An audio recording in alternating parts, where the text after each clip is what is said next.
And good morning. Welcome to the January 31st edition of the NBA Betting Show. My name is Michael Lockey. I'm joined today by Matt Meiselman. Matt's voice is a little scratchy, but he's going to fight through it. Matt, how you doing? Yeah, I'm pretty good. I'm just upset from yelling at my TV over the Hawks game Somehow last I night. doubt that's the reason for Yeah. your tickle, but it's a fun way to play. hmm Do we want to go right to LeBron today? Is that where we want to start? Yeah, I think we're gonna stick. This is my favorite trajectory for the show. I think we'll just stick to like the normal template for today. Just a quick overview of what's happening today. Then we'll recap and then we'll come back to today. But as you can see on screen Sounds here, good. there's a bunch of line movement happening in this Knicks Lakers game right now already. And Okay. I do think there's a chance we get LeBron news while we're on this show. I think we may hear about him pretty early. So, So just to catch people up, yeah. the coach said that he is experiencing significant soreness in his foot, and I think that's a little bit hard to ignore. Yeah. Yeah, I think everyone would have assumed LeBron would play this game. I assumed it because he got ruled out. Him and Davis got ruled out for the Brooklyn game yesterday. Well, they got ruled out for it on Sunday for yesterday's game. So they were ruled out very far in advance. And it was coming off this overtime loss in Boston. They had a day off, but there was a back-to-back following the day off. So it did make sense that they would sit one of them. Honestly, we probably should have been more aware of that. But I thought, like, given where the Lakers were in the standings, they would play the Brooklyn game and then try to play the New York game after that. And then if they needed a day off, maybe they would sit against the Knicks. But it seemed like LeBron and Davis would try to play both. But the Lakers told us that Davis is not ready to play back-to-backs yet. He's still somewhat on a minutes restriction. And then LeBron, Darvin Ham said yesterday, is dealing with significant amount of soreness, and they don't know if he'll be able to play, and they would find out in the morning. So we're in the morning now, and there is some really weird line movement for this game happening. But as far as our numbers, this is the most we've had. This is the there's the sore throat. It's gonna pop up a little bit for sure. This is the most we've had LeBron worth to a spread for any game this season. And for people who are new to this, the per 48 number doesn't really change. Like, that's coming from Raptor ratings from 538. If they do an update to a player, that's the only way it changes. But our estimate is very context dependent. So players are worth different amounts depending on the opponent and mostly depending on who is available on their own team. So in a case where Davis is out, LeBron is usually more important because they have to go further down the depth chart. And also, guys who are less good have to accommodate more usage. Like, they have to take on a larger role. With Davis there, it does help LeBron. It does help the Lakers withstand a LeBron absence. But in this particular case, the Lakers are on a back-to-back, and the only two rested players are LeBron and AD. So these players are disproportionately more relevant today than they would be in a normal game. Because if LeBron is out, instead of a well-rested LeBron, we're getting a tired Troy Brown and a tired Juan Toscano Anderson and a tired Thomas Bryant. So it's actually rested LeBron versus an inferior player who has also just played last night. My only concern here is that I'm seeing live line movement in the Knicks' favor. I'm seeing 2.5s now. Now it's going back the other way. It was three very Yeah, recently. so this line opened at 1.5. When Darvin Ham tweeted, or when they tweeted what Darvin Ham said, Darvin Ham wasn't tweeting. He was doing a press conference. When the tweets came out about Darvin Ham, I took the Knicks as quickly as I could, and I took the under for probably. I wish I had done more, given what the number was, but the line was 1.5 and 238 at the time. Those were the numbers. The line quickly moved to like 2.5, and the total came down by like a point. So it's already moved quite a bit towards the Knicks. Now it's going a little bit back towards the Lakers. It went pretty far, and now we're seeing it go a bit in the other direction. I think the most telling thing from the line movement is how much the total has dropped. I Right. mean, we've seen a 7-point drop to the game total already, and LeBron hasn't even been ruled out yet. And as we talked about the last time we thought LeBron might not play, it was a back-to-back against the Spurs last Wednesday. He has a very extreme impact on the game total. We will get Yes. to the Trae Young thing and how the game just didn't go well there, but LeBron may be near the Trae Young territory in how much he should affect a game total because he's really good offensively. At this point in his career, he's probably an average defender, but LeBron also drives the pace in a way that won't happen if he's not there. Like Davis, we go from LeBron running the break to like Davis in isolation. The total is starting to come back up now, so I don't really know what to do here. Like if LeBron is in, and I'll go back to this tab of like what are we betting if he's in or out? Because really right now it's too uncertain to make any strong recommendation about what to bet on. Like I think this truly could go either way.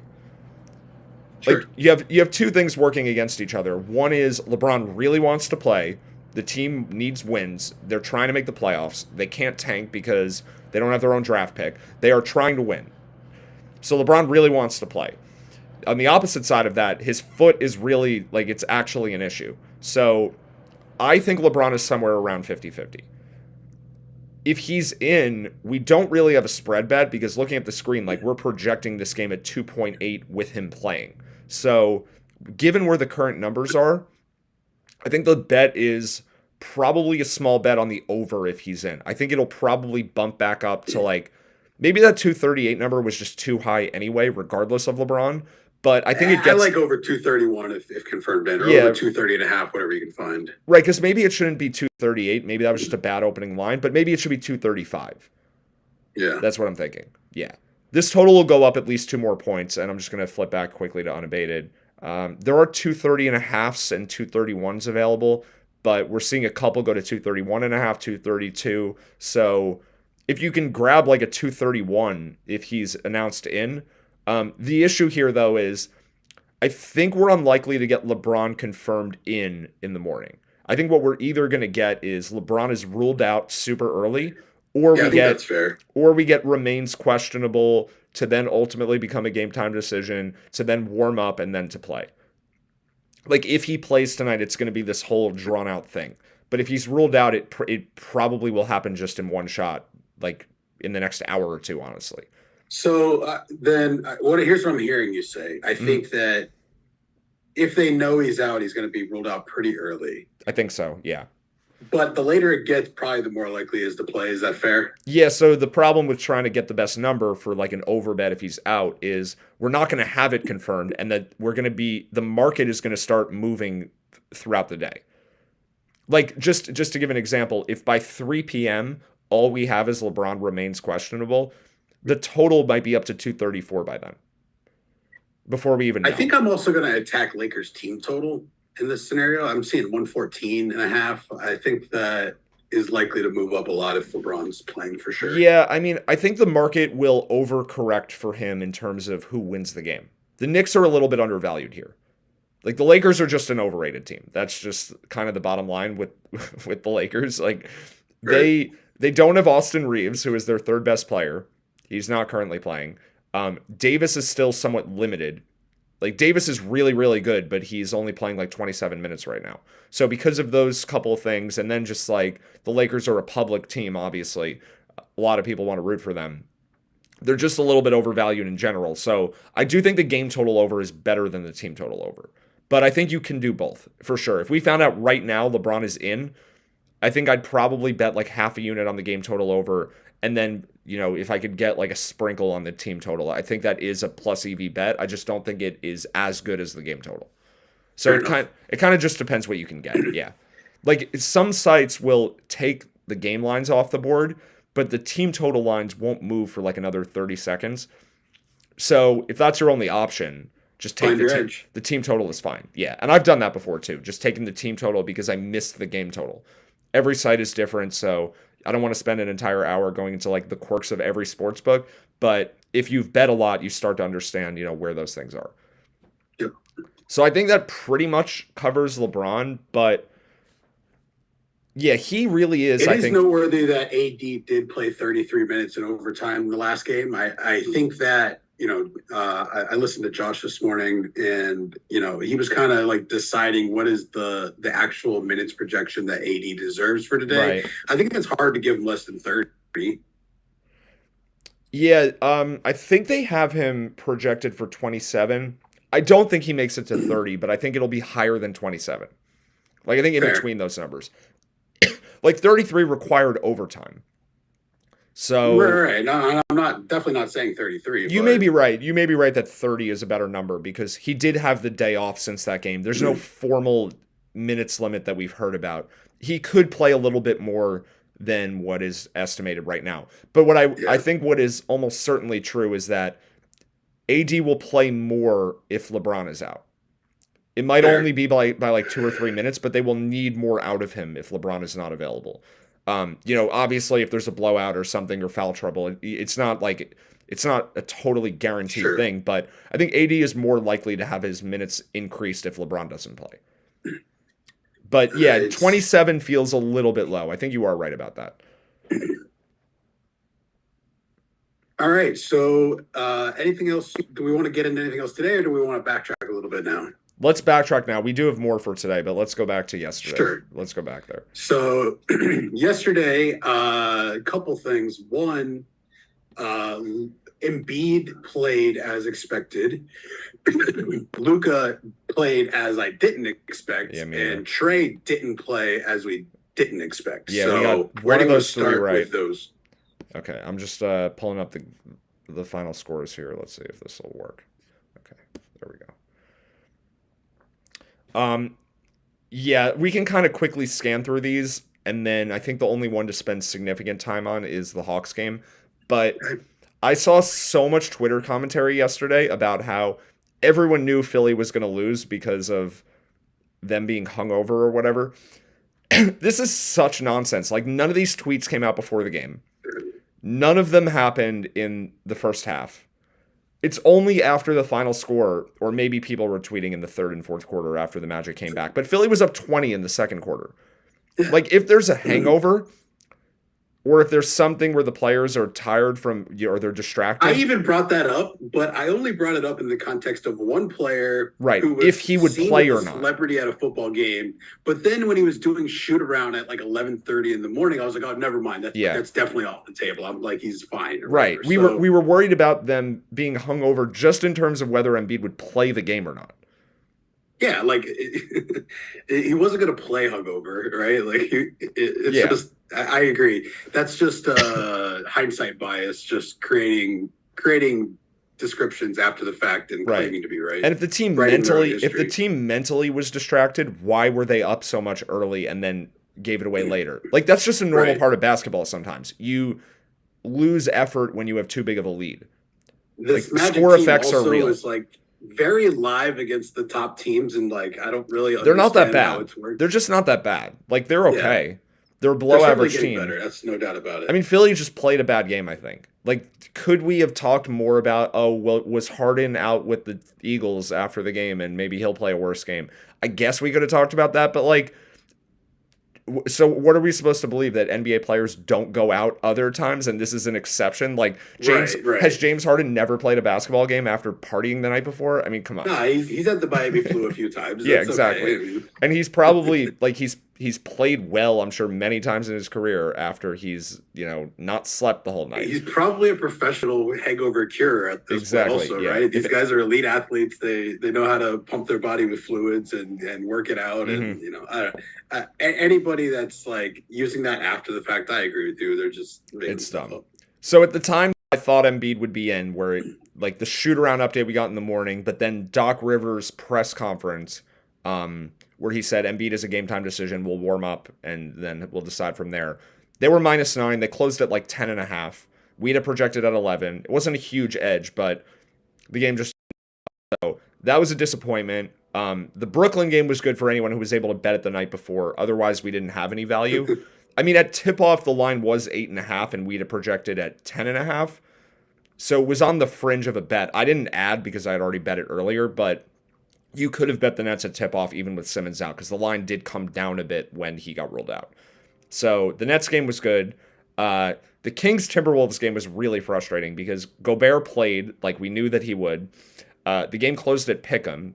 At the time, the line was like +1.5, so it wasn't a lot of line movement. But Sabonis fouled out at the end of the fourth quarter. The game went to overtime, And even without Sabonis, who is one of the most important players to his team in the entire NBA, Minnesota just couldn't do anything in overtime.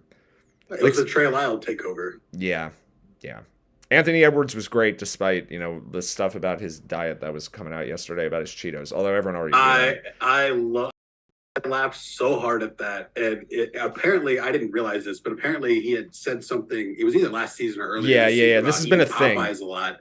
This has been that ongoing Popeyes thing. Chicken all the time, and Cat. I didn't realize this, but apparently him and Cat have like exchanged words, or like Cat's gotten really upset with him that he doesn't, try to take care of himself. And then yesterday, I don't even know if this was true because the tweet got deleted after the fact. So I'm gonna say there's a small chance that this was like fake news. No. They retweeted it. They tweeted it again. I think they just deleted it for engagement and then tweeted it again later. I watched the video where he said it. It was a real video.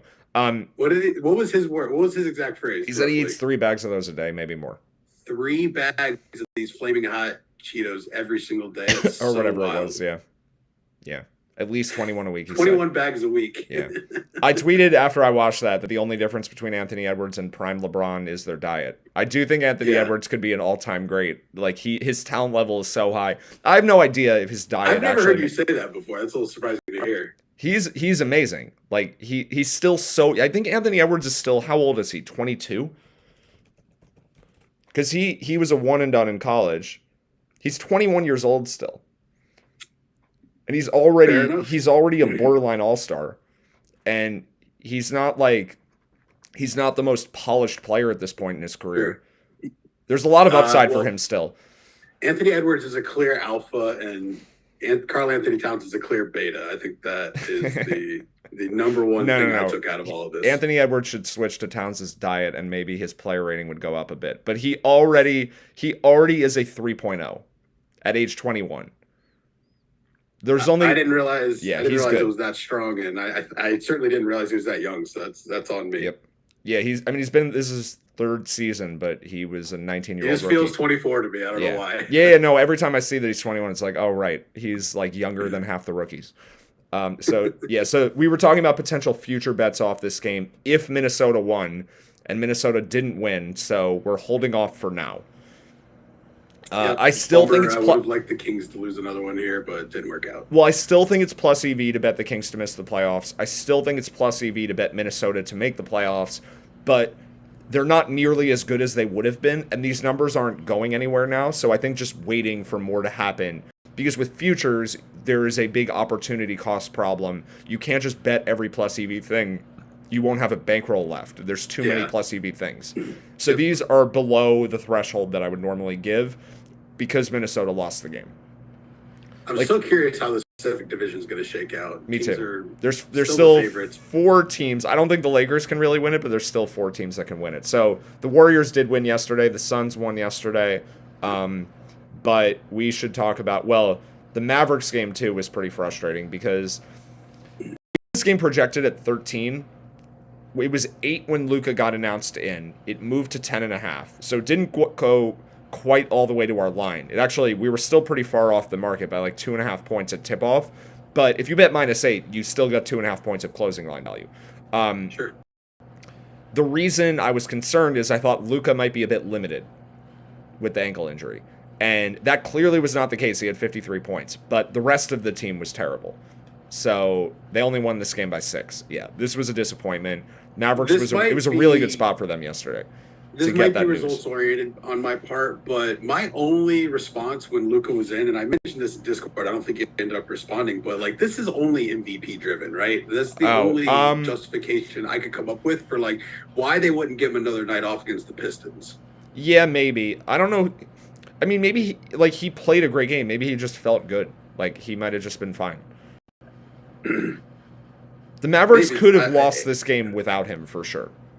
Given how everyone else played, they probably would have lost without him.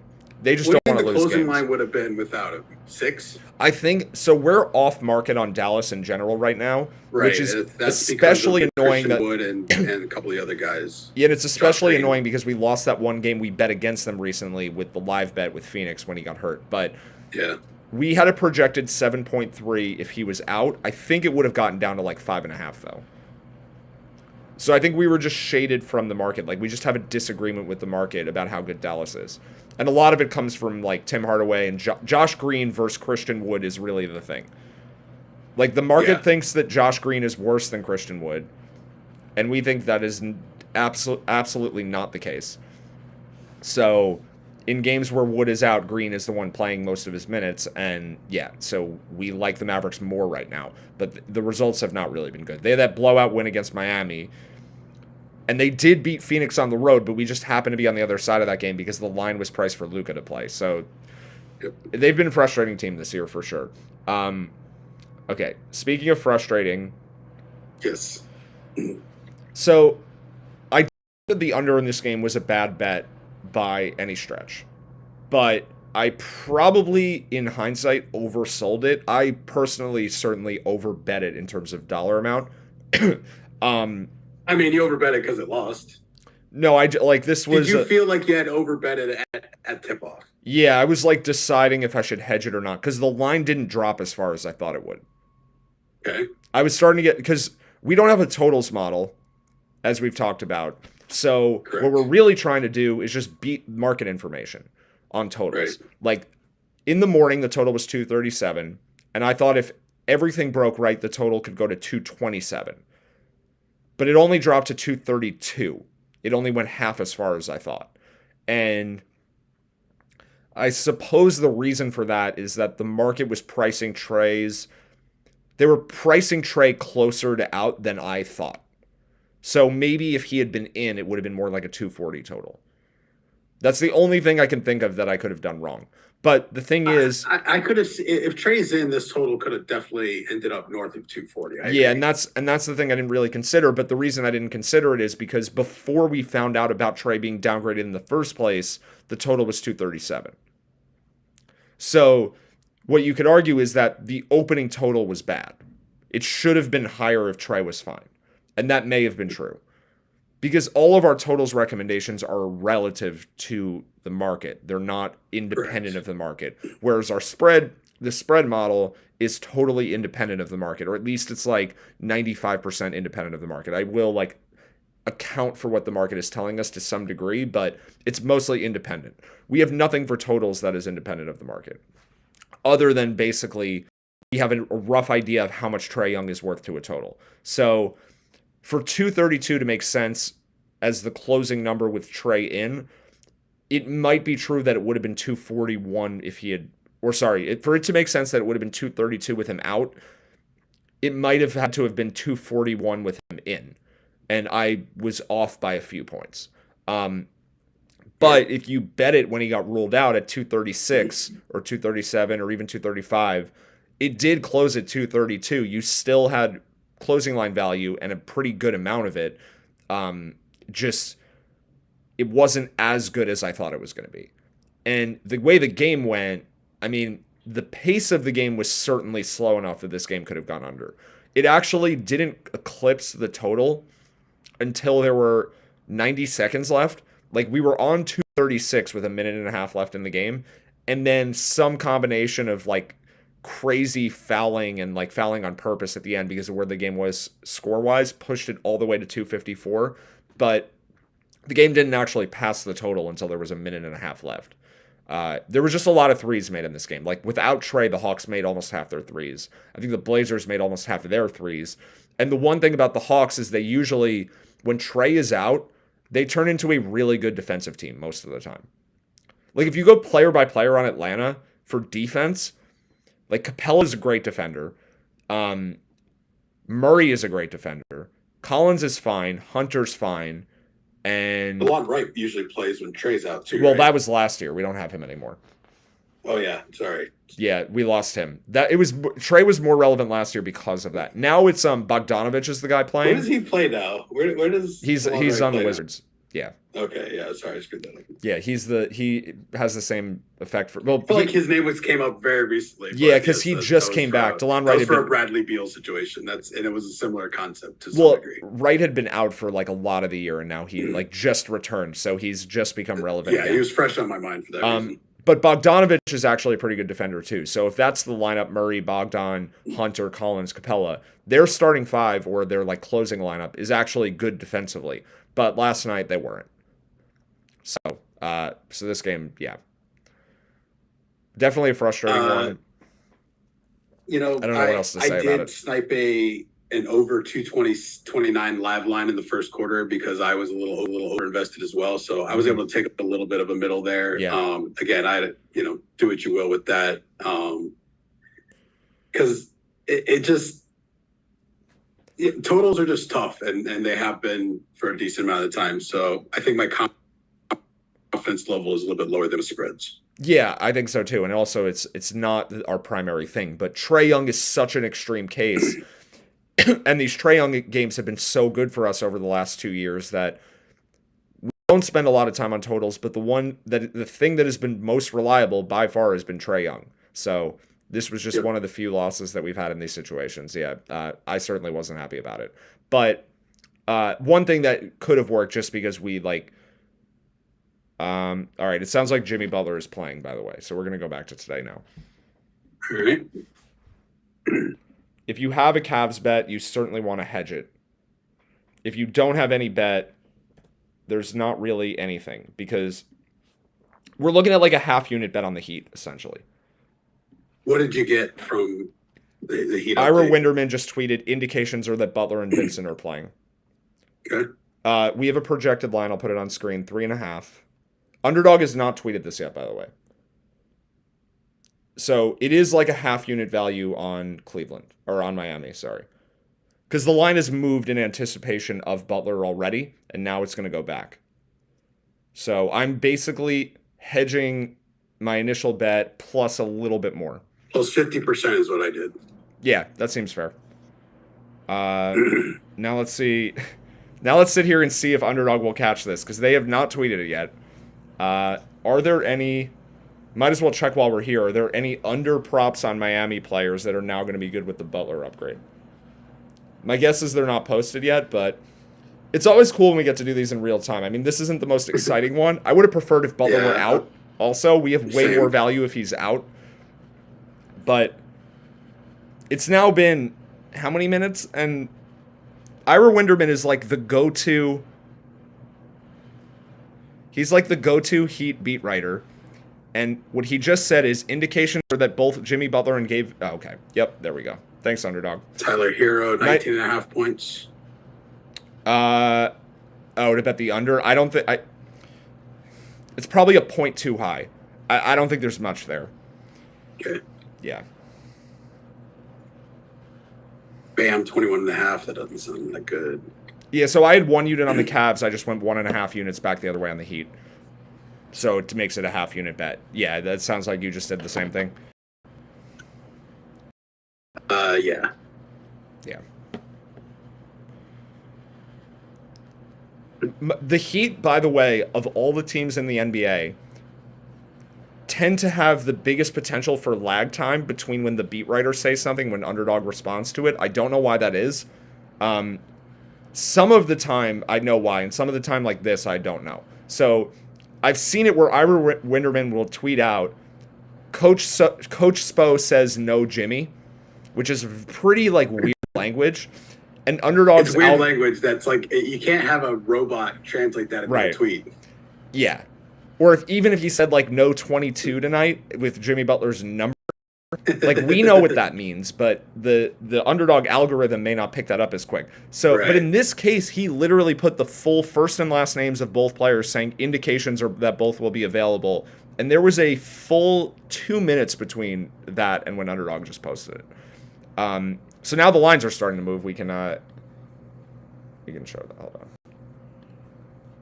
You have to show off for people that using TweetDeck and having the beat writers. It hasn't moved much yet. Okay, here we go. Let's watch it for a second. And then we were just about to segue back into this game and talk about today. I think the market will go back to 4 or 3.5, which is where it opened. Yep. Yeah, so this was going to be our next 10 minutes, was talking about the Jimmy Butler scenario, but Looks like he's playing. If he does wind up getting downgraded later now, then we can just rebet it back the other way. Like it'll be plus EV again if he gets downgraded. Sure. Yeah, I mean, I got a 1.5 middle. I mean, it's hope they. I'm certainly juice on both sides. Yep. It's not ideal, but based on the information we had yesterday, which you tipped me off to it, that there was a chance Butler would be questionable in this game. I got the bet in at Cavs -4. We saw 2.5 line movement, so obviously I'm glad that we have that bet. But now we had new information, so I went ahead and took Miami +5.5, and that is what it is. Yep, it's pretty unexciting, but you can only react to the information you have. And when Butler got downgraded, it seemed like he'd probably be out, and now clearly it seems like he's going to be in. And I don't think we're going to see an overcorrection because, like we have here, 3.6 is our projected line. So in order to rebet Cleveland with Butler playing, it would have to drop to like 2.5. It doesn't seem like that's going to happen. I think this line will close at like 4. Yeah, I think 4 maybe 3.5. No arguments there. So that feels pretty good for Cleveland, Miami. Yeah, they just tied it up for us very quickly. Like we thought we were going to have to talk about it. Now we don't have to talk about it. No. We should talk about Giannis. Yeah, that's what I was going to recommend next. Okay. So home game for Giannis against the traveling Charlotte Hornets here. Mm-hmm. Pretty hefty spread, 10.5 I'm seeing, maybe 11 in some spots. Mm-hmm. I saw the Giannis as probable. Mm-hmm. Is it one of those probables that you're not confident in? Yeah. Or is it one that you're treating as probable? So what are your thoughts here? So the Bucks' next game after this is a home game with the Clippers in 2 nights. That is certainly not a game that they have to save him for, but if Giannis is at all dealing with anything, indications are the Bucks just don't play him. We've gotten him downgraded from either available or probable multiple times this year. So I'm 90 to 95% sure Giannis is playing. We almost certainly don't have a bet here. But 5 to 10% is really noteworthy, though. And especially because we're probably going to get a LeBron update soon.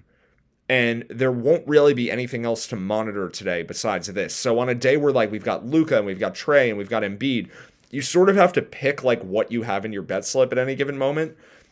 You only have so many bet slips full of stuff, right? Right. So for today, my priority is to watch LeBron.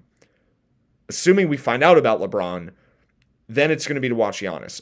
One thing to remember is the Bucks will submit their injury report at basically the same time every day, which is 1:30 local time. So 2:30 Eastern. So that's 2:30 Eastern if you're on our East Coast. At 2:27, I'm going to have all my sports books logged into, bet slips, bets, Hornets team total. Actually, I think I'll stay away from totals because the Giannis stuff has been so weird on totals. But Hornets spread bets, and then as much in terms of player props as I can possibly get from the rest of Milwaukee.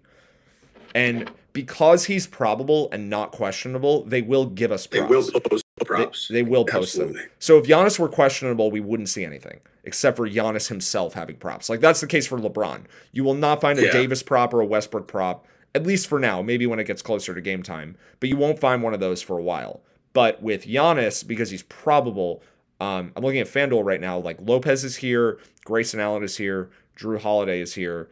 We're not going to get Middleton probably because he's still on some uncertain minutes restriction coming off the injury. But Drew Holiday stuff is as plus EV as anything if Giannis isn't playing. Yeah, it looks really good. 19.5 points for Drew becomes 24.5 points if Giannis is downgraded. Even 7.5 assists, or it's really because the over is plus 114, that becomes 9 assists for Drew. It's a 1.5 or 2 assist bump for Drew.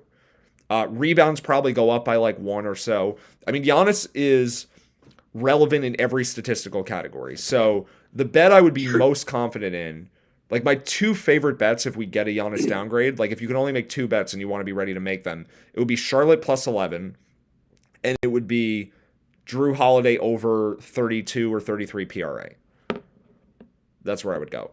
Grayson Allen will get a bump if Giannis is out, but it's not as much as Drew. Do you Brook will think get PA a bump. is better than PRA for Drew? No, I think his rebounding goes up too. You do think the I rebounding? mean, Giannis is like the relevant league. enough? Giannis is like the league leader in rebounds. What is Portis' status today? He's out. Portis is out like He's 2 still more out? weeks. Yeah, and that's Portis would be our guy normally, but for Right. like the player who most directly benefits from Giannis being out even more than Drew does is Bobby Portis, but he's not playing. So because of that, Giannis has a slightly bigger spread impact too than he normally would. Like on the fringes of a backdoor cover in terms of projection, Giannis might only be worth 4 or 4.5 if Portis were healthy, but he's worth 5 because Portis isn't healthy. Because now instead of Portis getting 8 of Giannis's minutes and then whoever else getting the rest of them, the G League level players are getting all of the minutes. The other player I do want to add, though, if we see props posted for him, because I don't see any yet, is Joe Ingles. If we have anything for him, I think he is a very different position from Portis, but right now Stochastic has Ingles projected to play 24 minutes with like 8 points, 3 rebounds, and 4 assists. Ingles will play more and have the ball more. The key thing when we're trying to figure out what prop to bet for a player getting rolled out is minutes increase. Like that's the first thing. And I think Ingles is probably the guy who takes the minutes bump. So as a reference point, I think last year Jordan Nwora was this guy, but Ingles is probably taking that spot. So Ingles had a torn ACL. They were being very cautious with his workload for a while. But when Giannis sat against Toronto 2 weeks ago, Ingles played 31 minutes in regulation. He can play it. They just have enough depth. They don't have to play him that much. But Ingles probably goes from 23 or 24 minutes to like 29 or 30 minutes if Giannis is out. Plus the usage rate, plus the passing, everything goes up for him. So if there are any Ingles props at all, I'm not betting them ahead of time because I do think Giannis is playing. But there's so much You're upside. stay ready. It's just being ready. And the good thing is, if Giannis is going to get ruled out today, it's almost certainly going to happen at 1:30 or 2:30. Like, we know what time to expect it. You don't have to sit around all day for this. You want to log in at like 1:27 Eastern and then do it again at 2:20. Knicks beat reporter just said, for those of you with tickets to today's Lakers-Knicks game, the Lakers haven't submitted their injury report yet. They're required to do so by 1 p.m. So I think he means 1:30. I think they submit it by 1 p.m., and I think there's an announcement at 1:30 for everybody at once. That is possible. I'm from the minute we get off this show though till the 1:30 block, I will be logged in with Lakers stuff, and then I'm switching to Milwaukee stuff. Because if LeBron is getting so if LeBron in, you're doing nothing, right? Or we're not going to get that. We're not going to get that. I guess if LeBron is not okay, if good point. If LeBron is not ruled out, I'm probably going to start sprinkling some in on the game total over. Gotcha. But I think we're definitely like Knicks. If out, remember our fair line, LeBron is worth way more to the spread. This is the most I've ever seen LeBron worth to this spread in the 2 years I've had this spreadsheet. Yeah. One, he's playing really well, but two, it's because he's not on a back-to-back and his backups are tired because they played last night. So our projected line if LeBron is out is like almost 9. And the line is 2.5. So it's an enormous bet on the Knicks. It's like a 3-unit bet, if not more, on the Knicks if LeBron is ruled out. Even though it's already priced into the market a little bit, like to some degree, right. The market may have LeBron at like 70-30 to play. So it's already pricing in a pretty good chance of him not playing. Even still, I think it's a huge bet on the Knicks if he's out. Because I think the market is just not accounting for how much LeBron matters in this context. Like if this was a midpoint, it should be like 4, not 2.5. Or it should be even higher than 4. So yeah, between now and 1:30, we're likely to get something on LeBron. Either out, remains questionable. Those are my two guesses. Yeah, I think it's going to be one of those two things. We're going to get him either ruled out or remains questionable. And remains questionable, I think, is a pretty strong indicator that he'll play. So I don't actually think he's listed at all right now, so it wouldn't be remains questionable. It would just be him listed questionable for the first time. He's not yet known what his status is. So if that injury report has LeBron questionable, I'm treating that as probable. Yeah. I'm That's seeing line movement to -2 for the Knicks now. I mean, the thing with LeBron is there are a lot of sources around the league that are following him. Someone may already know this information.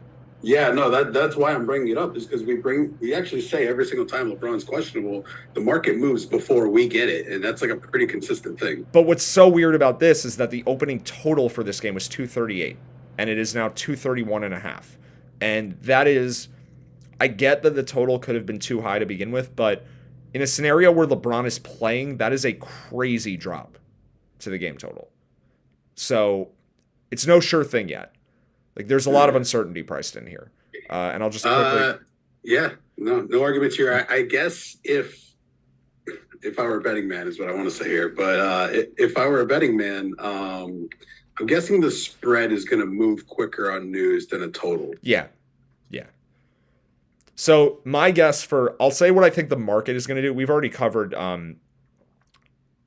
what we would project it at for both scenarios, but I think the game will close at Knicks -1 and 235 if LeBron plays. And I think if he's out, it'll close like Knicks -6 and like 229. And we'd have value on the Knicks in both of those, by the way, at tip-off, because the Lakers are just overrated. And the Knicks are not underrated anymore necessarily, but they're appropriately rated. Because or Mitchell Robinson. Yeah. The Knicks were underrated when Mitchell Robinson was playing. Now that we don't have him, the Knicks are just fairly evaluated by the market. Yeah. The Knicks were favored in Brooklyn over the weekend. So, I mean, Simmons wasn't playing, but still, that would have never happened. I never thought that would have happened. One more game. We're getting close to 11:30. We got 2 games we haven't covered yet. One more that's relevant. We got nothing for Clippers Bulls. I'm not saying much for Clippers Bulls. Yeah, there's no news. What about Jamal Murray here? Yeah, it's Denver if he's in.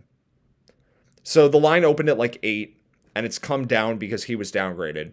But we've seen this with Murray before, where he's been downgraded but then upgraded later. So this is a really important game for them, I think. For New Orleans, I mean, Denver's fine. Like, every game is similarly relevant for the one seed. New Orleans is not passing Denver in the standings. Since Zion went out, they've lost too much. Yeah, they're pretty far back. Yeah. Denver's next game is another home game, and it's not for 2 nights. Like, they're playing the Warriors at home on Thursday. So if this were a road game leading up to that, I guess it would make sense that they would sit Murray to make sure he's ready for the Steph matchup. But they don't have to travel after this game. Like, he can certainly play both. So I don't know if Murray's going to play or not, but if he's in, -6.5 is good. I think I agree. Yep. Yeah, I don't think there's any reason to bet this early, because the other thing is if Murray is ruled out, the line will drop further, and then I'm going to at the new number after. Right. I think it's weird because like NBA media seems to know Denver is like right up there with the best teams in the league, but then the market doesn't price them that way. So I don't know what's going on. And it also might be true that Brandon Ingram's return is being over accounted for, because Ingram doesn't really help the Pelicans that much. Yeah, that's pretty consistent in our model, that Ingram isn't worth as much as the market thinks. Right. Ingram's a really good player, but the Pelicans have a lot of good players, and a lot of them play his position, and he's taking minutes directly from guys who are only a little bit worse than him. Trey Murphy, Herb Jones, I guess minutes don't go away, but whatever, similar thing. Larry Nance is also good. Najee Marshall is average. Dyson Daniels is like slightly below average. Like, Ingram is not, on a different team, he'd be worth a lot more. The Pelicans are super deep. Like, he makes them a half point to a point better. So I think the market is overreacting to him being back, and it's also pricing in Murray potentially being out. So we have an opportunity for a pretty big edge here if Murray plays. And I think so there's only, before we jump off, one other thing to call out for tomorrow. And I'm almost like I should have mentioned this one earlier, because it actually is potentially a really big deal. The Warriors are playing a back-to-back. I just mentioned the second game of it. They are playing tomorrow. Where's that game again? Okay, hold on. Let me make sure I have this right, because I messed this up yesterday. Which team are you talking about? Golden State is playing at Minnesota tomorrow. And they're playing. So they go at Minnesota and then at Denver. Yeah. And the Denver game is probably one they're going to care about more. It is not a national TV game, though. That's what I was just checking. I could make a strong case they care about the Minnesota game more. You think so? I mean, it does. Look at the standings. Yeah, that's fair. I think you are right about that. It's hard. It's a hard sell to the players, probably. Yeah, I think there's a good chance Curry and Draymond sit one of those games. I'll lay out based on what you said. I think you're right, because I forgot those teams are so close to each other. Yeah. There's a 5 or 10% chance, something like that we find out today that the Warriors are resting tomorrow. Yes. And that update is likely to happen between 5 and 7 p.m. So I would be ready to bet Minnesota for tomorrow already anyway. But I think we're also going to have value on the Wolves at where the number is likely to be. So this is one that I'm going to bet in advance because it's either kind of good or amazing. Like Minnesota at +3 at home against Golden State or something like that. We're going to be projecting that lower than that number anyway.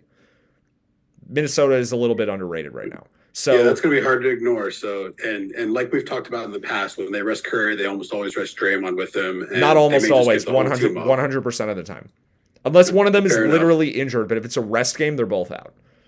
Fair enough. So it'll be something we refer to again tomorrow, but if these guys all play in Minnesota, resting in Denver becomes a very strong possibility. But I do think there's enough of a chance of, it's a combination of two things. Minnesota's already going to look kind of good just on our numbers. And then there's a small chance that the guys are sitting in Minnesota. So because of that, I'm going to bet Minnesota like at +3 or so when there are lines available. And then also stay tuned. That. Yeah. And then also stay tuned to potentially add more, but I will tweet about that definitely. Yep. Make sure you follow Matt at Preaching Sense. And if you're listening to this show, please hit the like and subscribe button. It would mean a lot to us. We appreciate everyone for tuning in. And thanks again for your time, Matt. It's been fun. Yeah, this is a good one, even after yesterday's terrible day. But yeah, good show. And we'll be back at it tomorrow. Back on the grind. Mm-hmm.